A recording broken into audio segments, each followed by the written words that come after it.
시청자 여러분 안녕하십니까? 좋은 만남의 김영규입니다. 얼마 후면 이곳 수원에는 이색적인 또 하나의 박물관이 개관을 하게 됩니다. 바로 역사박물관이 그것인데요.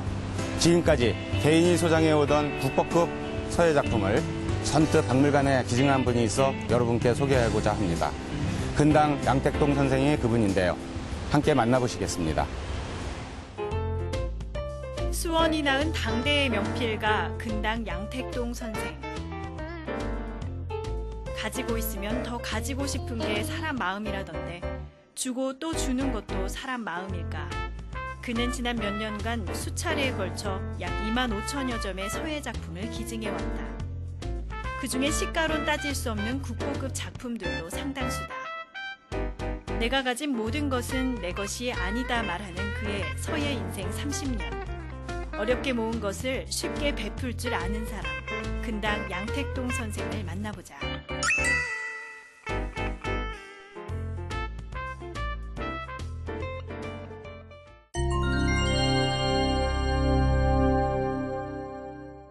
반갑습니다, 선생님. 네. 오래전부터 뵙고 싶었거든요. 이렇게 뵙게 됐습니다. 요즘도 무척 바쁘시다고 들었습니다. 근황이 어떻습니까? 네, 요즘엔 제가 30년 넘게 해오던 서실을 문을 내리고 작업에만 열중하고 있는 가운데 제가 붙잡은 지 40년을 마감하는 그런 마음으로 그동안에 해놨던 작품과 또 근래에 제작한 작품들을 모아서 도록을 제작을 하고 있습니다. 그래서 11월 한 중순쯤에 출판 기념회를 아마 열 계획으로 그래서 조금 거기에 또 있는 힘을 다해서 하다 보니까 시간이 좀 별로 없는 것 같습니다. 무척 바쁘게 사시는군요. 네. 이 선생님을 뵈면은 꼭 여쭤보고 싶은 게 있었거든요. 우리 수원 역사박물관에 좋은 작품들을 많이 기증을 하셨던데 그 중에서도 보니까는 정조대왕께서 친필로 쓰신 시첩이 있다고 들었습니다. 어떤 작품인지 궁금합니다. 어필첩은 정조대왕이 세자 시절에 쓰신 칠원절구의 시를 소병풍을 2폭을 써서 16폭이 되는데 그것은 옛날에 쭉 내려오는 좋은 내용으로 되어 있는 시들을 모아서 쓰신 걸로 보아지고요. 그 첫 말미에 새로 알려지지 않은 두세 점이 있는데 그거는 정조대왕이 10세 이전에 쓴 작품으로 근대에 아직 밝혀지지 않은 좋은 자료들이라고 생각해서 제가 감히 이 시의 박물관에 기증을 하게 된 것입니다. 그 보관 상태도 보관 상태가 아주 좋습니다. 네, 국가적으로다도 대단한 작품이겠거니와 수원시로서도 더할 나위 없이 좋은 그런 작품이 수원 시민들의 품에 왔군요. 네, 저도 그렇게 생각하고 있습니다. 정조대왕의 친필 시첩, 그 이외에 돈으로다가 값을 매길 수 없을 만큼 고귀한 작품들도 또 많이 있고 등등 해서 선생님께서 한 2만 5천여 점의 작품을 기증하셨다고 들었습니다. 그 종류, 그 내용들이 어떠한 것인지 궁금합니다. 네, 그 작품은 연대별로 치면 1400년도부터 시작해서 근대의 한국 서단에 참 빛낸 많은 그런 사람들이 거의 망라되어 있는데요. 제가 생각하는 것은 서예 박물관 자체가 어느 작품 몇 개 전시해 놓은 것이 중요한 것이 아니고 역사적인 의미도 크다고 생각해서 그것을 역사적으로 많은 것을 구입하게 됐습니다. 그래서 그 중에는 이택의 작품, 이택의 선생. 일반인들도 들어본 이름입니다. 그렇죠. 이택의 선생님 작품을 비롯해서 조광조, 또 학봉 김성이지 뭐 이런 등등을 시작해서 2조 마렵의 그 모든 작가들이 거기 다 들어있다고 봐야 되겠고요. 그리고 제가 또 거기에 빼놓을 수 없는 것이 우리의 현실에 비춰올 때 역사적인 또는 그 애국적인 그런 정신이 담긴 작품이 절실히 필요하다고 생각해서 그 애국자의 작품을 한 100점 이상을 제가 그 기증을 했는데요. 거기에 보면은 이승만, 김구, 조소왕, 뭐 저기 조병옥을 비롯해서 그 여타 그 활약하신 많은 분들이 작품이 있어서 그 작품도 별도 전시에 큰 의미가 있다고 생각하고 있습니다. 그리고 거기에 이제 중국의 그 대표적인 작가들 작품이 한 500점 가까이 기증이 되어 있습니다. 동양의 뭐 문화사, 그 시대사까지 읽을 수 있지 않겠습니까? 글의 내용을 보면. 그러니까 서예만으로의 가치가 아닌 것 같습니다. 그렇죠. 거기에는 또 그 문인화, 문인화도 상당 부분 그 기증이 되어 있습니다. 문인화가 뭐냐면 그 매난 국죽을 옛날에 그 유명한 사람들이 그린 것들이 상당히 또 들어있고 그렇기 때문에 흔히 우리가 그 알고 있는 오원 장승업이 같은 양반 그 너무 유명하죠. 그렇죠. 그 양반 작품도 대단한 그 양반 작품도 제가 기증을 했고요. 그래서 나름대로 재미난 작품도 많이 들어있다고 볼 수 있습니다. 그리고 제가 그 대만이나 중국이나 일본을 다니면서 30년 전부터 그 제가 봐왔고 또 수집했던 그 고서라든가 뭐 자료를 그 10,000점 가까이 있는 건데 그것도 그냥 그 한꺼번에 그 기증을 했습니다. 이 선생님 말씀을 드리니까는 선생님이 다시 보입니다. 일반 범인들에게는 그 진짜 생각하기 힘든 말씀을 주셨거든요. 어떻게 그렇게 고귀한 작품들을 선뜻 이렇게 기증하게 됐는지 어떤 의미가 또 있습니까? 그것은 다 기증하죠. 기증하고 어떻게 보면 재산이고 다 하나같이 값을 매기고 구한 것이기 때문에 더더군다나 요즘 같으면은 미술품이 국제적으로도 너무 많은 상승을 보고 있는 마당에 갈수록 구하기 어렵습니다. 그래서 뭐 이럴 상황을 알고 한 것은 아니지만 제가 나름대로 소중하게 공부하면서 모으고 또 저희 아버님께서 일부 또 저한테 물린 것도 있고 해서 이런 걸 손주하게 간직하다가 이것은 뭐 나만의 보는 그런 물건이 아니고 그래서 우리 서예인 전체 세계적인 또는 그 좋은 박물관이 이루어지는데 제가 거기에 뭔가 글을 쓴 사람으로서 일조를 한번 해야 되지 않겠나 이런 큰 뭐 생각보다는 가벼운 마음으로 제가 기증을 하게 됐습니다. 하지만 너무 비싸고 또 고귀한 것들이 많아서 주위에서 다들 말릴 수 있었던 그런 상황이 있지 않았을까 싶습니다. 예, 우선 뭐 가까이는 저희 같이 살고 있는 사람부터 그 기증하는 거에 대해서 처음에는 상당히 좀 반대 뜻을 가지고 있었죠. 그리고 제가 그 서예 생활을 하면서 가장 친한 친구들한테 그런 의사를 던져서 물어본 바도 돌아오는 것은 다 마찬가지였습니다. 그거는 주는 데는 의미가 없다. 그냥 싼 값에 팔아서 쓰더라도 그냥 집에서 쓰는 게 낫지 않느냐 이런 것들이 대부분이었어요. 제가 보기에. 그러나 저는 내가 안 오면 이 앞으로 10년, 20년 후에 누가 한다는 보장이 없고 왜냐하면 우리 해방 이후에 서예가 이만큼 발전했는데 60년이 넘어오도록 그 원로란 사람들과 또는 뭐 뜻있는 사람들이 공공연하게 이렇게 내놓지를 못하고 가지고 계시다가 돌아가신 연후에 그 손자나 자제분들로부터 팔려 나오는 것을 내가 다시 모으는 이런 걸 보고 마음이 무척 아프면서 그것을 결심하게 된 하나의 동기도 되었던 것입니다. 그런 소중하신 그 생각으로 기증하신 거 그것만의 의미는 아닐 거라고 봅니다. 또 다른 기증을 통한 바람이 있으실 것 같은데요. 그것은 지금 시에서 짓고 있는 박물관이 있기 때문에 그 박물관을 통해서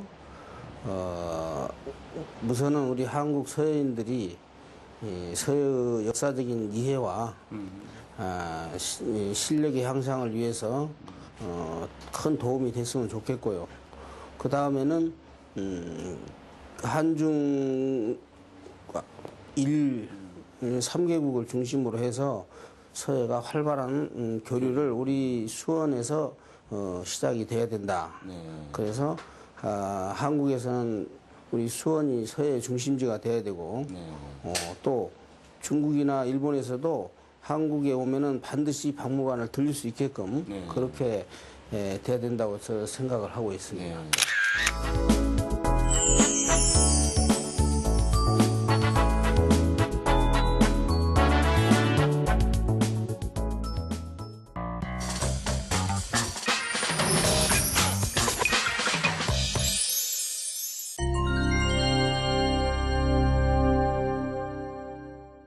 이렇게 이제 작업실로 옮겨오니까 이 먹냄새 물씬 풍기는 게 당대 서예가 채취가 물씬 느껴지는 것 같습니다. 이렇게 서예가분을 뵈면서 이 글 얘기를 안 할 수가 없을 것 같아요. 저도 평상시에는 이제 그 서예 연습 좀 하고 싶고 글 좀 쓰고 싶었는데 참 쉽지 않거든요. 서예를 배우면 무엇이 좋은 것들이 있을까요?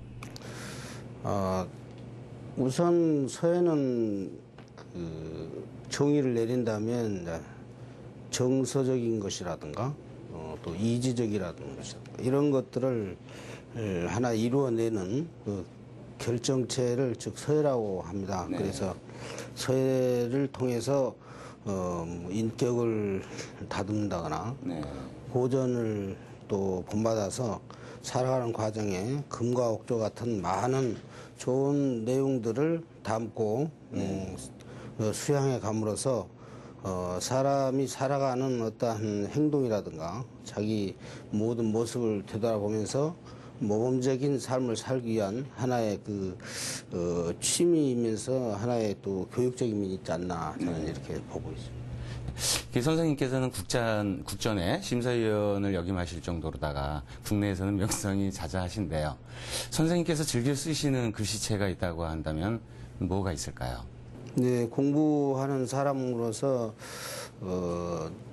초보적인 단계에서 지금에 이르기까지 다 모든 좋은 글들을 다 보고 쓰는 것이 당연한 걸로 알고 있습니다. 그런데 이제 그렇게 하다 보니까 이제 내 성격이라든가 또 여러 가지 그 지금까지 보고 익혀왔던 그 방향에 발맞춰서 자연적으로 그것이 달라지게 되는데 저는 다른 글 중에서도 이제 그 행초서라든가 그 전서. 그래서 전서는 행초서와 전서는 극과 극이거든요. 왜냐하면 전서는 글자가 최초에 이 만들어지는 과정에서 이어져 오면서 완전히 정적이라면 행초서는 완전히 동적으로 이렇게 해서 정과 동이 항상 어우러지는, 그래서 제가 더 거기에 대해서 글씨체에 더 매료돼 있다고 이렇게 보고 있습니다. 그러고 보니 선생님의 그 좋은 글씨들이 유적지라든가 기념관이라든가 이런 데 현판에 많이 조용하게 쓰여져 있는데 어떻습니까? 네, 뭐 제가 글을 뭐 잘 쓰지는 못합니다. 그러나 이제 가능하면 그 고전을 멀리하지 않고 좋은 글씨를 가까이 하면서 글을 쓰려고 노력을 하고 있는데요. 이제 그래서 이제 특히 그 대형 비석들을 제가 많이 썼습니다. 이게 이제 3.1운동 기념비를 한 2개 정도 쓰고, 또 독립운동 기념비도 제가 쓰고, 그리고 신도비라든가 대체적으로 비석이 좀 큰 비석들을 쭉 많이 쓰고, 그리고 이제 그 가까이는 우리 화성 그 행궁 내에 남군형이라든가 등등 현판을 제가 또 쓰고, 또 각 그 그 기광이라든가 그런 데에 표석물에서도 제가 많은 글을 쓰게 됐는데 이것은 제가 글을 쓰지를 못하지만 주위에 많은 분들이 저를 잘 봐줘서 그렇게 쓴 것이라고 생각합니다. 네. 우리나라에 그 서예 인구가 한 1,000만 된다고 합니다. 그분들에게 그 선생님의 글은 대단할 거라고 생각을 하는데요. 그렇게 글 공부를 하는 사람들한테 그 지표로서 남겨줄 수 있는 그런 내용이 있다면 뭐가 있을까요? 네. 글을 쓰는 데 있어서 이제 무엇을 어떻게 쓸 것이냐가 그게 가장 저는 중요하다고 생각하는 사람입니다. 옛날 고전에 그런 말이 있습니다. 옛날 참 공부한 사람들은 자기 자신을 갈고 닦고 자신을 위해서 공부를 했는데 요즘 사람들은 하루빨리 남한테 보여주기 위해서 공부를 한다. 이런 얘기를 제가 책에서 얻은 바가 있는데요. 그 말이 지금 맞는 것 같습니다. 그 기능보다는 내용을 쌓는 수행을 하라는 말씀이시군요. 먼저 수양이 잘 되고 난 연후에 먹을 갈고 또 그림을 그리고 또 인생을 그려보면서 그것이 이 세월과 시간과 모든 것이 합쳐져서 나중에 좋은 글을 쓰게 되지 않을까 저는 그렇게 생각합니다.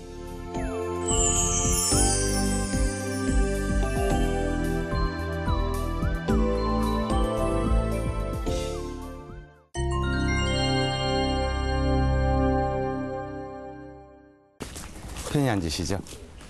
선생님 이력을 보고 깜짝 놀랐습니다. 스스로 혼자서 공부를 하셨더라고요. 더군다나 그 국전에서는 여러 번 낙방을 하신 끝에 국내에서 이렇게 내놓으라는 그런 대가가 되셨는데 어떻게 그럴 수가 있죠?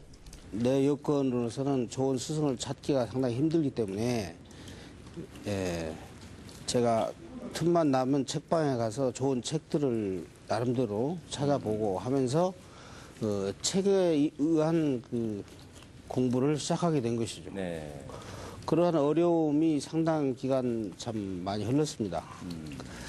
그때는 선생님들 밑에서 공부한 저와 비슷한 사람들은 한 해도 거르지 않고 다 입특선을 다 하고 그러는데 저는 그거를 보면서 한편으로는 마음이 너무 아프고 또 한편으로는 좀 더 하면 되겠지 했는데 지금 이제 와서 생각해 보면 제가 공부했던 방법이 훨씬 더 좋았지 않느냐 이런 생각을 하게 됩니다. 참 남모르는 많은 어려움이 있을 것 같은데 그런 어려움이 있음에도 불구하고 서예를 지금까지 이렇게 하게 됐던 어떤 동기가 특별하게 있을까요? 네, 있습니다. 저희 그 할아버지 때부터 한의사를 쭉 하셨는데 아버지 때까지 그래서 사실은 제가 그거를 제 3대까지 해서 제가 이제 그거를 가업으로 물려받아서 해야 되는데 어렸을 적에 아버님 밑에서 많은 환자들을 보면서 제가 나는 이거 해서는 안 돼. 그래서 내가 아버지의 늘 쓰시는 약방문을 보고 나도 저렇게 글을 써봐야 되겠다. 그런 마음으로 해서 제가 어쨌든 아버지가 우리 집안이나 아버지가 원하는 길은 가지 못했을 막정 또 하나의 길을 제가 가서 뭔가를 이루면 부모님한테도 그렇고 저 자신한테도 그것이 올바른 길이 아니겠느냐 이런 생각을 해서 제가 꼭 참아냈던 것입니다. 네. 가업을 잊지 않고 글을 쓰겠다고 하니 반대가 심했을 것이 느껴집니다. 그러고 보니까 어떤 신문에서 아버님과의 일회가 소개된 적이 있어요. 그 소개도 좀 주시죠. 네.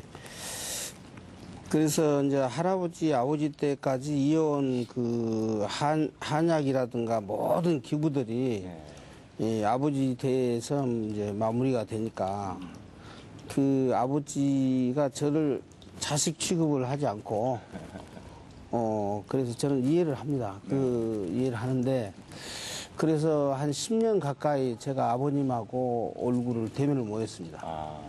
그래서 내가 단단히 넌 자식이 아니다.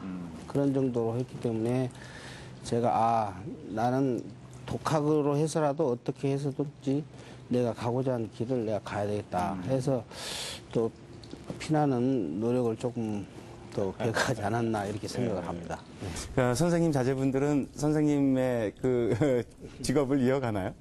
아닙니다. 지금 제가 좀 자녀들을 좀 늦게 둔 탓에 지금 지금 하나는 군대에 있고 하나는 지금 대학 생활을 하고 있는데 뭐 전혀 제가 공부했던 것을 이어받을 생각도 안 하고 저도 뭐 그렇게 하지 않습니다. 네. 선생님도 가업을 끊고 자제분들도 자기 하고 싶은 거를 하고 이 부전자전인가요? 예. 하지만 저는 가업은 끊었지만 아버지의 정신은 제가 이어받았다고 생각하고 또 주위의 모든 사람들이 다 그렇게 알고 있습니다. 네. 그도 그렇군요. 서예가 인생 40년 이게 돌아보면 어떤 보람을 느끼실까요? 우선 제가 많은 사람들 그러니까 글을 쓰는 많은 사람들과 인연이 돼서 전국의 많은 사람들이 또 붓을 잡고 그런 길로 열심히 또 정진하고 있다는 데서 큰 나름대로 보람을 느끼고 제가 이 글씨 어려운 세계지만 나름대로 연구할 수 있는 풍토가 잘 마련되어 있는 현재에 와서 또 글을 쓴다는 것이 더더욱 저한테는 좀 더 신이 나는 일이 아니었나 이렇게 생각합니다. 네, 그 문화의 색이죠. 또 이게 작업하기 좋아지는 환경이 됐고 이런 속에서 이 글을 쓰는 젊은이들한테 이것만은 꼭 지키면서 글을 공부해라 하고 또 선생님이 이루고 싶은 소망이 있으시다면 한 말씀 주세요. 예. 요즘에는 그 이론과 학문을 겸비한 좋은 그 스승들이 주위에 많습니다. 그냥 대학의 서예과를 통해서 나오신 분들이나 또는 좋은 선생 밑에서 좋은 글을 익혀서 나오신 분들이 많기 때문에 주위에 많은 자문을 통해서 좋은 선생님을 만나서 쓰는 것이 가장 중요하다고 생각하고 또 제 바람이 있다면은 우리나라의 서예의 한 역사의 단면을 우리 수원시에서 펼쳐진다면 더없이 뭐 말할 나위가 없다. 그것은 뭐냐면은 우리 수원시에서 세계 최초로 한국 최초로 서예 박물관을 지금 만들고 있고 또 오늘 서예인들이 하나같이 다 뭉쳐서 뭐 뜻을 한 군데 모은다면 우리나라는 물론 세계적인 좋은 명소가 되지 않겠나 이렇게 생각을 하고 있습니다. 그것이 저희 서예 한 사람으로서 그렇게 소망이라고 하면 소망이 되겠습니다.